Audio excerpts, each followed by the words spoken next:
Subok-subukan ninyo na impeach ang Vice President. I will suggest to her that she should engage me as her defense counsel. There is only one office. There is no other office mandated to audit and examine expenditures of public funds. Only the Commission on Audit. Pag sinasabi ko, walang hustisya ang ginagawa natin, you are not following the rule of law, tinanggal nila ako sa Justice Committee.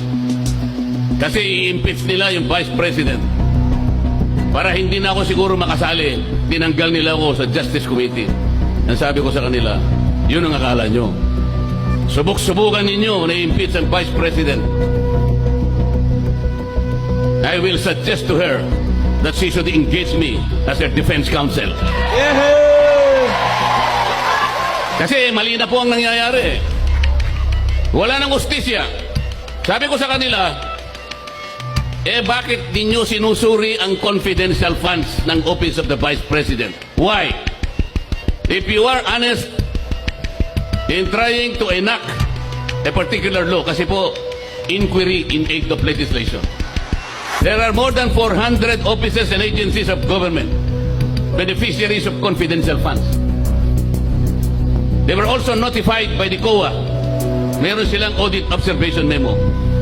Bakit yung opisina lang ng Vice President ang ating iniimbestigahan kung talagang hindi kayo namumulitika? 400 offices ayaw nyong imbestigahan. Only the Office of the Vice President. Politika po ito. Pangalawa, sabi ko, yung pag-audit, yung pag-examine ng mga papel, ng mga reports about public expenditures, ito po'y trabaho ng COA.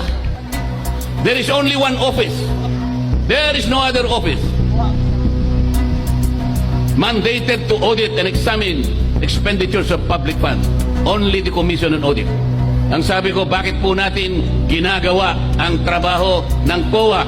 Kayo naman, Commission on Audit, bakit nyo sinurrender ang inyong tungkulin?